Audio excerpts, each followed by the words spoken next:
Yeah, last night I was a little bit down, a little bit not feeling so well. I mean, there was everything happening in the news, of course.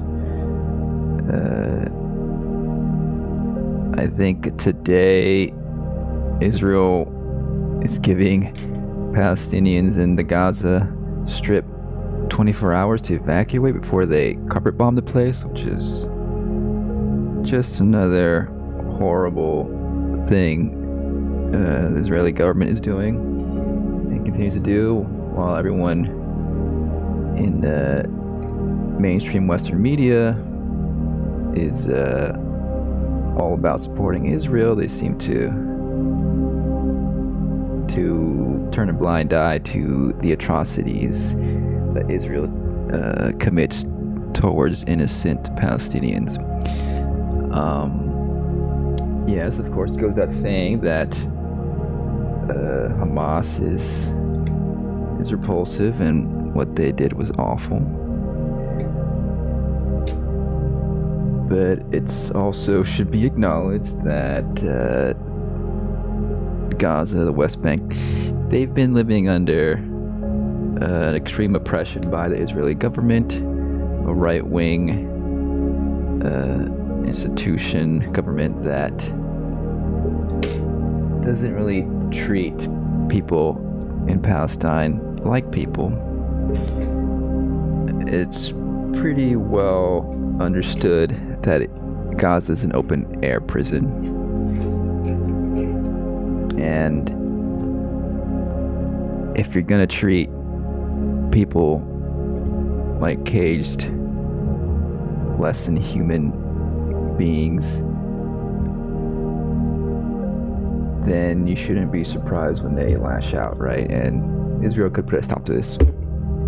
They could end the apartheid. You know, I think a one-state solution where both Israelis and Palestinians have equal rights is probably the way to go. I'm not a poli-sci enthusiast who can really speak on the details, but I think most everyone who's on the left would probably agree with that sentiment. Anyways, it's been a rough week, and then yesterday I was reading Deadline, and I was just reminded of how shallow they are. They, of course they're posting about all the celebrities supporting Israel. There's no really mention of Palestine and the innocents there. They had this article about Taylor Swift's new concert film that opens today, and with previews that opened yesterday, I guess, and that caused a little bit of, I guess, a kerfuffle with some diehard fans who felt like they wanted to see it first, and they got tickets to the Friday showing, and so some people might have been upset about that, which isn't a big deal, whatever. And they go on to say, let's get real, you can always cancel and rebook your tickets, or if you really love Swift, you can see her twice, tonight and tomorrow night. Such is the blessed nature of capitalism. So it's lines like that exemplify, or that boost up capitalism, and talk about, oh, it's wonderful in capitalism you can get these cheap movie tickets and cancel them, or buy 2 tickets. Sure, you can afford 2 tickets if you're a big fan. Diminishing the ills, diminishing income inequality, all that shit. So it's almost like the people at Deadline are not so subtly advocating for neoliberalism all the time. And so that kind of got me upset, and I just kind of don't want to read Deadline anymore. I guess I should have realized that earlier, but now we know. Anyway, back to the topic at hand. We're gonna talk about Loki. Back to some more corporate shenanigans. This time, Loki is a cop. Okay, let's get to it. Loki. So, what did I think about Loki? I mean, so far, it's a fun ride, isn't it? We got Loki and we got Mobius working together, and now it's starting to become kind of like a police procedural now. But unlike in season 1, where Loki was an enemy of the TVA, he's now part of the crew. He's now a full-blown detective, it would seem, right? And part cop as well. Like, he's pretty much playing the bad cop, while Mobius is playing the good cop. So, you know, I'm not a big fan of cop shows, and so it's not like my favorite thing that the show is veering into this type of direction. But it's like it's a stage in Loki's development, right? And I'm not quite sure where the show is going to end up. You know, so right now the TVA is restructured, and you know, we'll see at the end that things don't go their way. So I don't know if the show is going to end up getting rid of the TVA. So it's a little murky, the theme of the show right now, which makes it, you know, interesting. And maybe it doesn't want to have a clear answer, but it also makes it a little difficult to analyze and really critique it at the moment, because we're not quite sure where the storyline is heading. You know, we can speculate. So let's get into the show. Let's get into the spoiler section and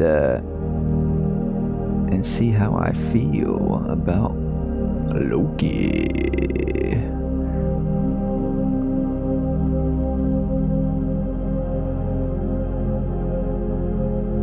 So we got the previously on. They actually, I think they showed a little bit more of the previous season in this, because I imagine a lot of people were still confused.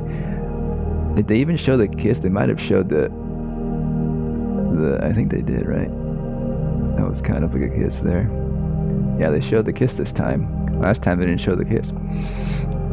So we get a little bit more understanding. Okay, that's what Sylvie was up to, what she did previously in season 1. And maybe there's a little more understanding from the viewers, like, okay, I know what's happening, right? But then we get zapped into 1977, and it's a bit of a head spin here, right? It's like, okay, what's going on? And I actually like it. I like how they just put you in here, and without really giving you much notice, and suddenly this character, who was that slimy TVA officer from episode 1, is now a big Hollywood star. And you know, it forces the viewer to kind of fill in the pieces,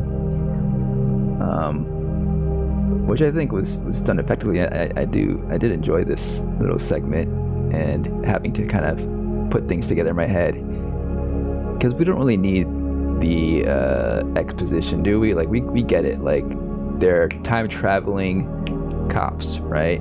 And they're trying to find this rogue agent, who we discover, okay, they escaped, and he's just living his best life. Now, I'm not quite sure if this is the main timeline or this is one of the branches.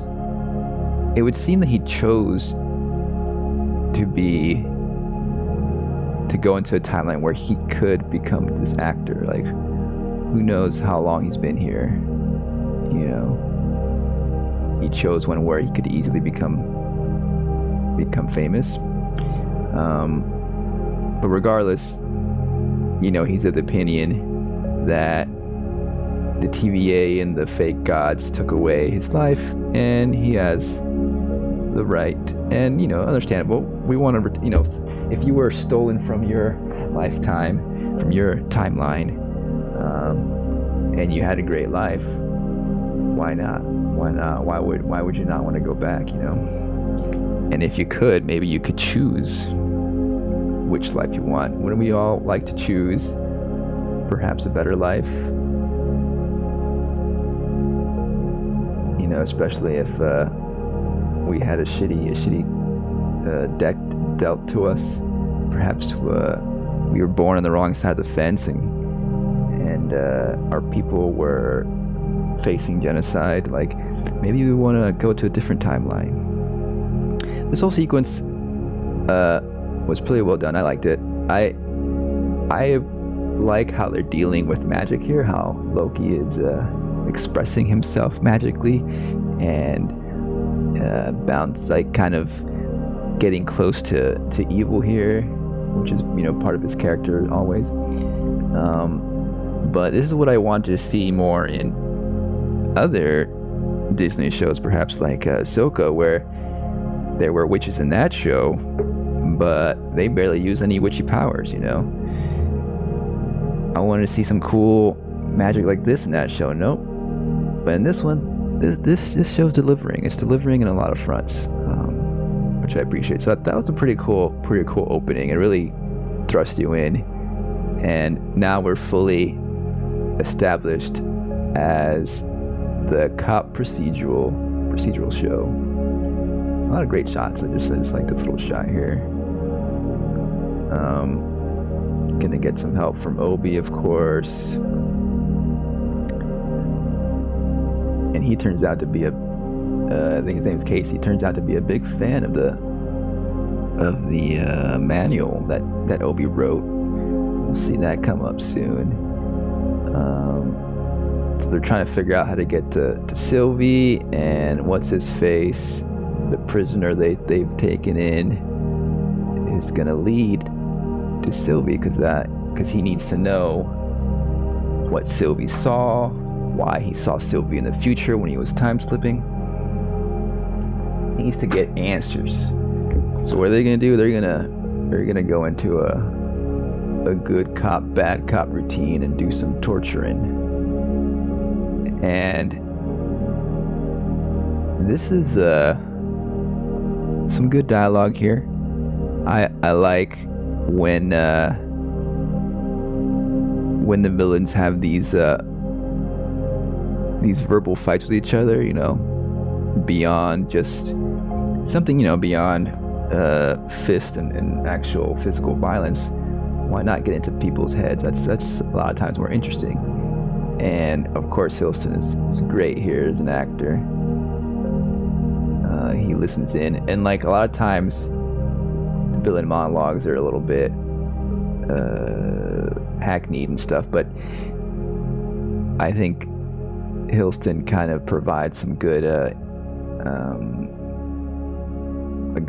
retorts here, and some good counterbalance to this prisoner here. I forget his name. And of course, he's trying to intimidate him, and we get some more of that. Oh, is Loki actually turning evil? Is he Breaking Bad again? Which is the name of this episode, by the way, Breaking Bad, a reference to TV show Breaking Bad, in which a chemistry teacher breaks bad and becomes a drug kingpin. I'm sure you know about that. And no one, Mobius, is the good cop. He's more gentle. But guess what? He snaps. I didn't expect him to snap, honestly. So I liked how, you know, it kind of subverts your expectation of like Loki's the one who actually restrained himself, and that guy got under Mobius' skins and he freaking slapped back. And here we get just like the heart of this series is Mobius and Loki trying to just their friendship, like, and the support they have for each other, and an example of like, hey guys out there, hey dudes, hey men, maybe it's okay to open up with your male friends and explore and discuss and talk about your inner feelings and emotions. Therapy could help too, but there's a little good scene, a great scene where Loki prods. It's like, why don't you want to go back to your best life? And Mobius' response is, well, what if it's or if it's a great life? Like, if it's a horrible life that I was stolen from, he could deal with that. But he can't have in his head, while he's doing his job at the TVA, that he left behind, or that he was stolen from an amazing life. You know. So we get these. So we get an insight of like what more Mobius's motivations are. You know, it's really cool, and a nice little pie scene that definitely got me hungry for pie when I was watching this. And so I guess Obi here is still trying to fix the whole time loop thing. Time loop? No, the spectral. No, not spectral. I think it's time loom or something. But here we get back to interrogation part 2, and we got this menacing device here. Is it ever? Oh, it's revealed to be the cage thing, right? I've heard, it's confusing. It looks kind of like a big old vacuum cleaner or something, right? Like, I thought maybe it's just like they're trying to annoy him by vacuuming the place with some horrible noise to make him kind of squeal. And then Loki traps Mobius out here. So at first I thought, okay, this is all staged. Like, Mobius is on it, and maybe it'll be revealed later that he wasn't on it. But it seemed to me that it was like all planned, and like Mobius wanted to play along and scare this dude here. But it actually seems that no, he's doing this without Mobius knowing about it. And we get probably one of the better torture scenes we've seen in any of these TV shows, right? Like, that's a cool concept. Trap them in an actual box and shrink the box. Like, in Andor we got the Star Wars show, we got the torture scene with like putting that horrible sound into the woman's headphones. It was just the screaming of these aliens being slaughtered, which is horrible, and I don't think we even heard it, but we understood what was happening. This one goes a little bit more. This one's a little bit more visual torture here, and which is cool. Like, it's not, it's not like something we've seen in reality. It's not like, it's like something fresh and something unique to this world, which is pretty cool.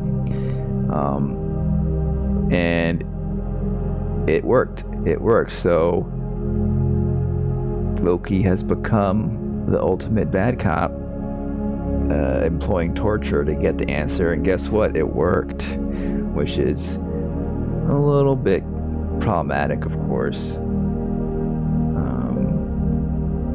Would have liked to see maybe Mobius offer another solution and then confront Loki about what he did, and maybe we'll get that later.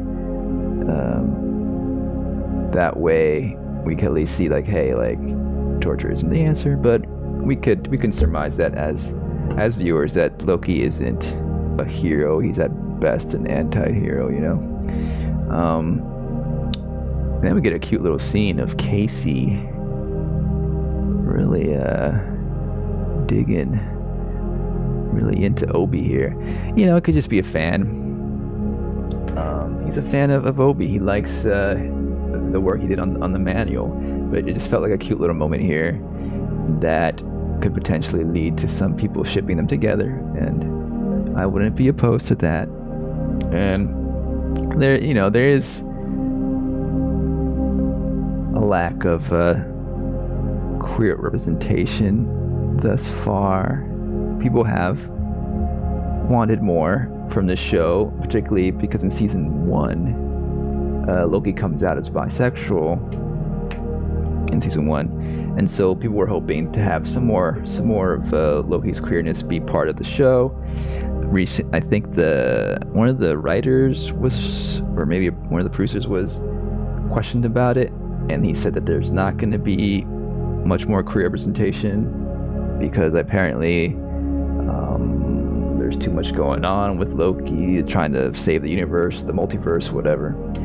So there's no room for that. Well, you could have added some more stuff here. It could have been more clear between Casey and Obi, and maybe had some of that, some queer love there. Maybe, I don't know, just an idea. And then maybe even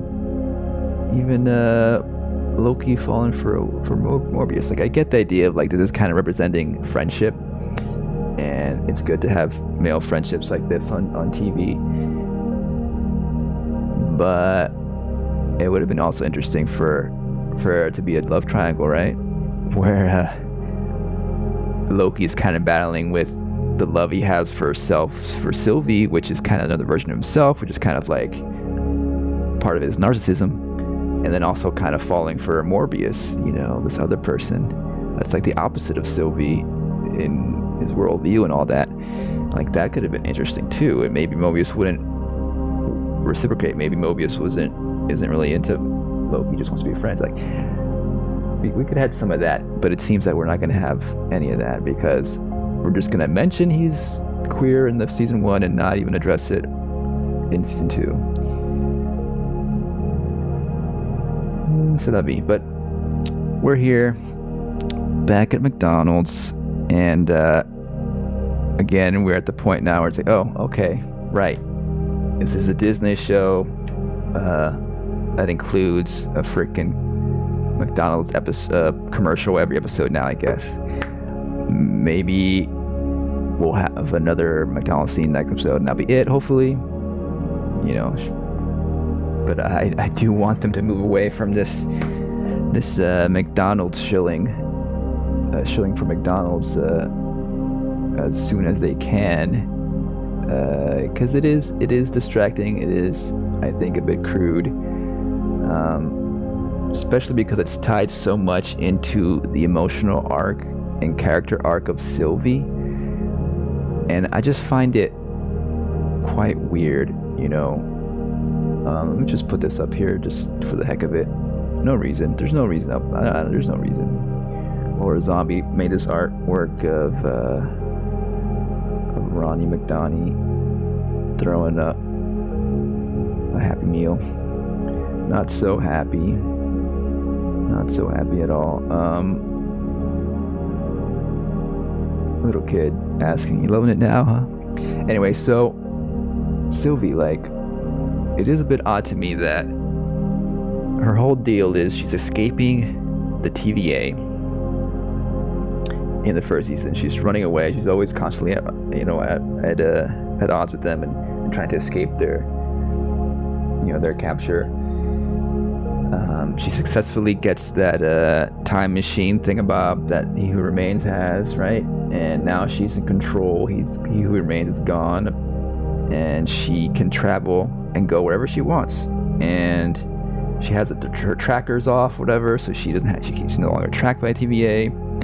They had to interrogate that slimy dude, that actor dude, to get to her, and she chose to go work at McDonald's, and yeah, okay, she maybe she wanted something.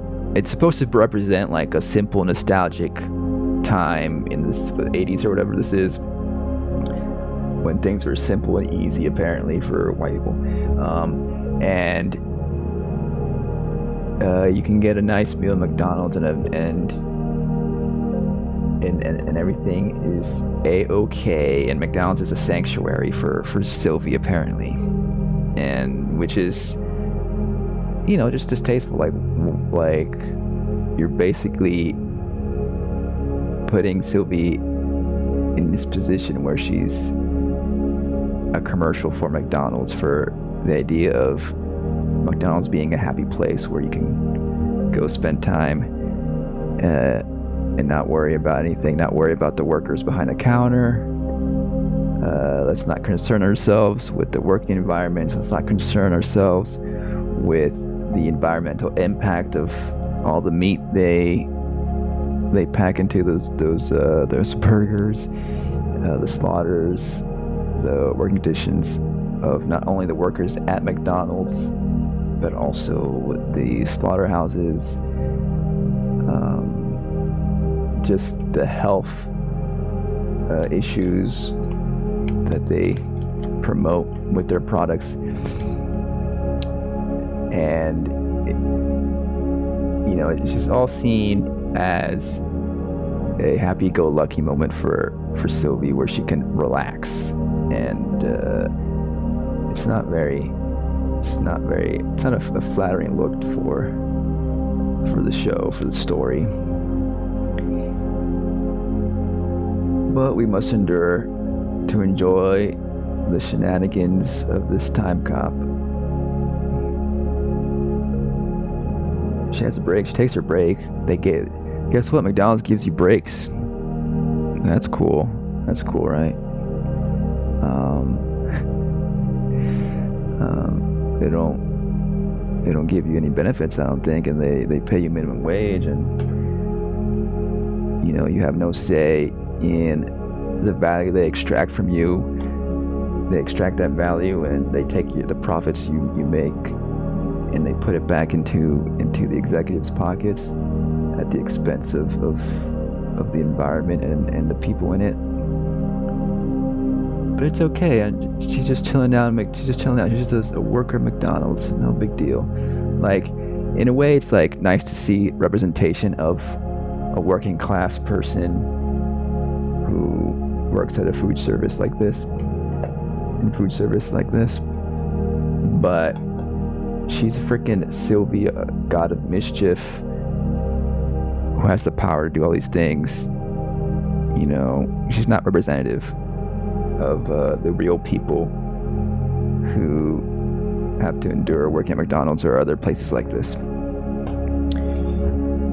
So it does ring a lot hollow, and it just is pretty much just a corporate sponsorship, you know. Nothing more than that. And it just gets even more cruder as it goes, because now we got Morbius being like, oh, thanks for bringing us here, dude, like, this is actually a really good meal, wink wink, we have a great meal here at McDonald's, come and get yourself a good meal at McDonald's. And now we get a glimpse into, oh wait, so is there a bigger plan here? He's in the know. So apparently there's some rogue agents in the TVA who are planning to chop off all the timelines and eradicate billions and trillions of people's lives and worlds.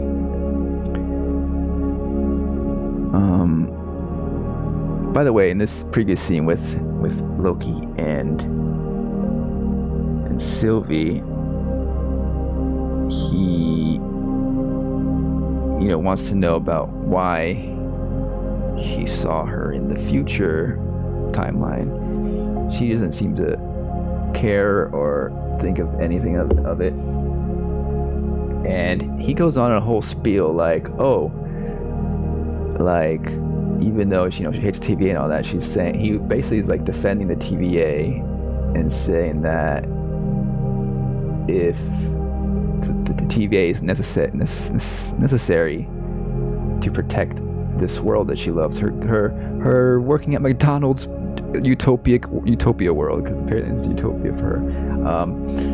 I mean, she just wants like exactly utopia, but just a simple life. But why not just go freaking to a farm or something, or go to just weird. Like, she chose the simple life of a McDonald's cashier. So anyways, he's like, oh, if you want to save your world, we gotta save the TVA, and we gotta work with them, and we gotta it's all because of them that we're safe, basically, which feels a little bit too close to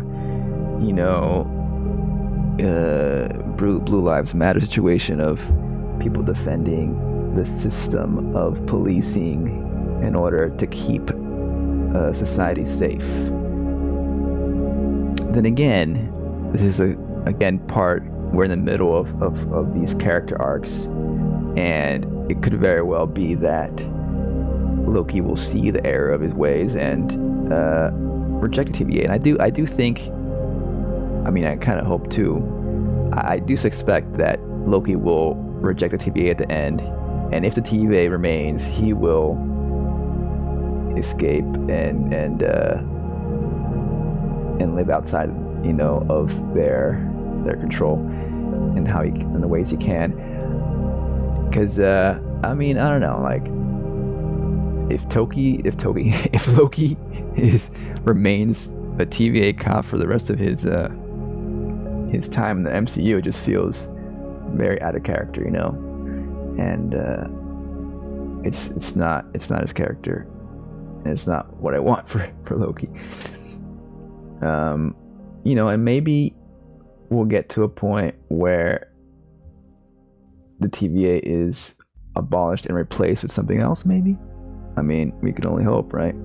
Because then you could more easily read the show as actually being a little bit more progressive, and that's in that viewpoint of like, hey, yeah, we can't just reform the system, we have to abolish it and replace it with something better, one that doesn't oppress the people, And so they come and they find the bad apples, right? So these can be construed as bad apples in the TVA, who are committing this I guess genocide, coincidentally happening during this came out this week when with the conflict in Israel and Palestine is going on at the same time. But of course, this can be applied to many things. 9/11, wars, etc. They feel defeated, that they were able to stop them from, I guess, killing every timeline, but it seems like 99% or something of the branches were chopped. So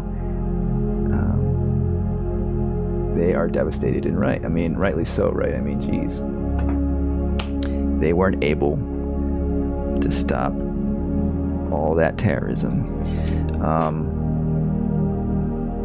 And of course, we got Sylvie blaming the TVA in general. And if we have you can read it as, yeah, maybe the show is on Sylvie's side, and Loki's gonna eventually be on Sylvie's side too, that, hey, yeah, no matter your intentions and how good you think you are as a time cop, the whole structure and system of the TVA is broken beyond repair and must be ended. I think Loki's still at the stage where he's like, no, we can still make this better, we gotta work together. And Mobius, of course, the TVA is all he knows. So the only way I think Mobius will ever reject the TVA, at least its current incarnation, is if he does see a glimpse of his other life. Like, it'd be kind of interesting to see if maybe he was like a anarchist or something. Wouldn't it be an interesting story beat? Anarchist activist.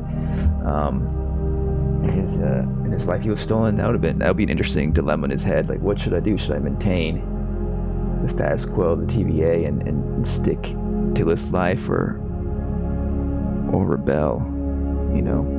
And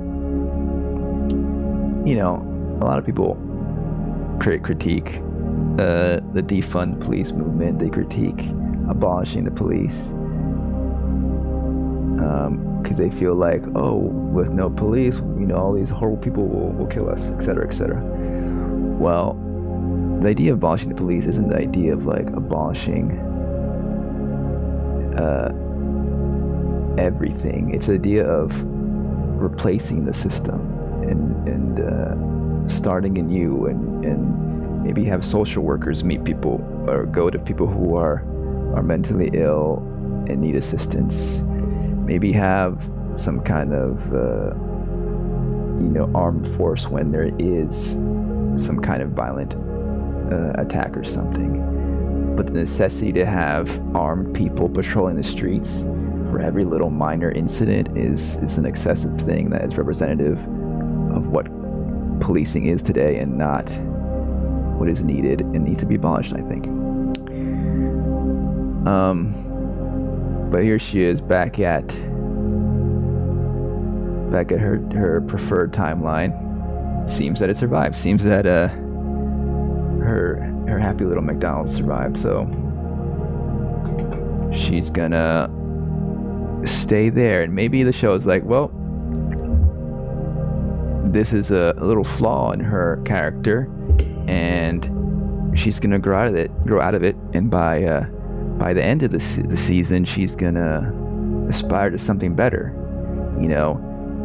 Is she gonna become aware of the class divide, of the class war? Is she gonna have some kind of class consciousness where she realizes, oh shit, like me and my fellow workers have been under the thumb and boot of Ronald McDonald.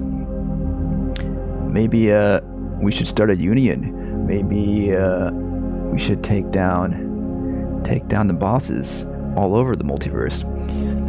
I doubt it'll go that far, but you can dream, right? So yeah, overall, like, I do like this show. I am very interested in what's going on. I want to see these characters continue to grow and explore what, and figure out what their purpose is, And we're still only 2 episodes in. There's still, a lot of time left to get those characters to grow and progress. I am enjoying how each episode is a bit self-contained. Last episode we got Mobius and Loki to fix the time slipping issue. This episode they found Sylvie, and we had that climatic moment of all those timelines being pruned, and now they're like at a low point. So it's actually structurally, this season is doing a lot better at actually being an episodic series versus I think the first wasn't that bad, the first, and just compared to most other Marvel shows that are more like just cut up movie pieces. And of course the McDonald advertisement is still distasteful. Makes you kind of want to puke, doesn't it? But we'll see where it goes.